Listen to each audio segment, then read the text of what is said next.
Hi, Lynn. Good morning, Joanne. I'm here again with my dear friend Lynn Rogers, PhD, MFT. She's a chronic illness coach, and we're going to talk about that today. Lynn, in the past, I've introduced you as a psychotherapist, a life coach, and an interfaith chaplain. What's the difference between those things and chronic illness or life-altering illness coaching? Thanks for asking. One of the main differences is that therapy looks back. It looks at where you've been, and coaching tends to look at where you're going. So coaching, just like a basketball coach or a football coach, is someone who works with you where you are and helps with what problems you have right now to move you forward, and helps give you some structure and communication and tools for doing that. Many of the people, actually most of the people I've seen with serious illnesses are people who have never seen a therapist and only look for something now because this is an immediate problem and one that most of us have very little experience with. Statistics show that 40% of people in the United States over 50 have one or more chronic illnesses. And yet very few of those people have ever seen a therapist. And why? Well, right now with a chronic illness, what comes up is something that we are totally unprepared for. So in the past, we have fire drills, we have earthquake drills, we have preparations for many, many things in our life. A serious illness is not one of them. I don't know anyone who goes into a bookstore looking for a book to read and says, oh, look, here's a book on life-altering illnesses. That would be fun reading. So not until you're faced with that do people begin to look and see what they might need. Coaching tends to focus on looking forward. So what's happening now? What kind of help could you use? And what will make it easier for you to get on in the future? What particular skills, what help is available to you? So Lynn, how can this kind of coaching help someone with a chronic illness? One of the things that's true is that an illness doesn't affect just one person.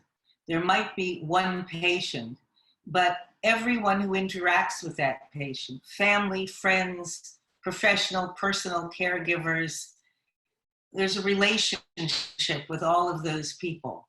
And helping a patient and families communicate about a serious illness is one of the most important things I can do as a coach. Not so different from regular therapy, but of course this focuses specifically on talking about a very difficult subject.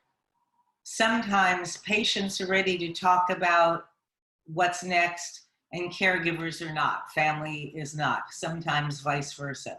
Sometimes a patient will want to get information themselves, or I can help them find who in their community is best equipped to help, whether it's track medication or look up information, or go to that doctor's appointment with you and know what to do. So part of the coaching is to say to people, when you go to that doctor, go with a friend, go and record it.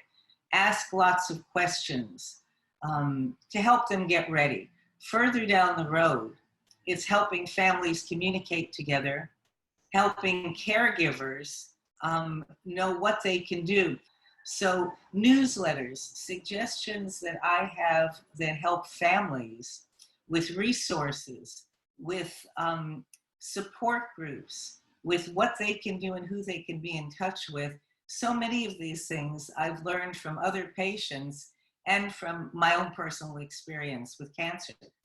Also, because doctors have so little time, if they communicate with me, I can spend time with a patient and learn what's called narrative medicine. What else, other than the symptoms, affect the way a patient will hear information, will be able to take it in and use it. I can feed that back to the doctor. And in situations like this, doctors often find that their patients are more compliant with medication and understand more what their suggestions are. When someone goes in to see a doctor for something more than a common cold, things begin to unravel. It's not easy to hear what the doctor says. It's not easy to take in information and listen to all of it without making up our own stories. And it goes on from there. How we listen to information, what information we get, the choices we make, all of those things are things that we could use help with. Everybody that has a serious illness will have a different experience of it. It will be as different as your fingerprints. As someone said in an interview we did recently, as Tony Lawler said, he was talking about Parkinson's, and he said, if you've seen one case of Parkinson's, you've seen one case of Parkinson's. And that's exactly it, whether it's Parkinson's or cancer. I've seen over 200 women with breast cancer, and no two women have ever had the same experience. So taking the time, someone taking the time to look at who the person is that has the illness will affect greatly their experience of illness and their healing. Yes. You know, one of the things is that when I said that everyone will experience a chronic illness or a serious illness differently, what are some of the things that will affect that? The stage of the illness. Is it an illness that's progressive or is it stable? Like, for instance, a stroke, where after someone has whatever effects from the stroke, they're going to be stable. Is it progressive? Is it something that is disfiguring? Is it something that's visible or invisible? So there are aspects of the illness that affect it. There's aspects of our family functioning. How do we communicate with family? How good are we at asking for or accepting help?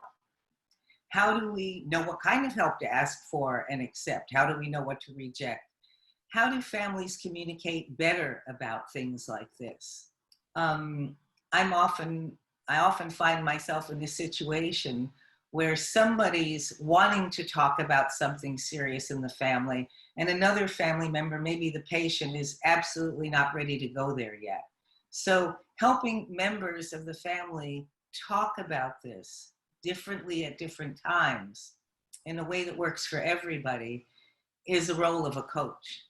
So if someone feels that either they or someone they care about needs or could benefit from your help, how and what point do they get in touch with you?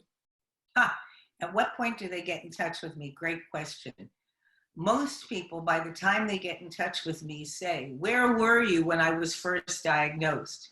Because ideally, like with any kind of therapy, people would seek help when the problem first arises, because there's so much we can do in those early phases. When people do come, and how do they get to me? I've been fortunate enough to work with a number of physicians who refer to me directly. I've worked at Kaiser Hospital starting their palliative care program, and people there, once they see the use of this, refer to me, and friends who have friends refer to me. The sad part is doctors still often don't find it all that useful and don't make it an active part of their practice. As I said earlier, when I've worked in a doctor's office and they have referred patients to me, as soon as they're diagnosed with a number of diagnoses, I meet with them for a half hour and mainly say, during the course of your illness, of your experience with illness, at some point, you're going to have trouble. At the beginning, at the middle, at the end, with your kids, with your animals, whatever it is, you're going to have a problem. I'm the kind of person you want to talk to when you do to work through it. So sometimes it's meeting with people for a couple of sessions and then not again for a month or so. The whole way of working totally depends on what's needed. And as soon as they call, it's time to start.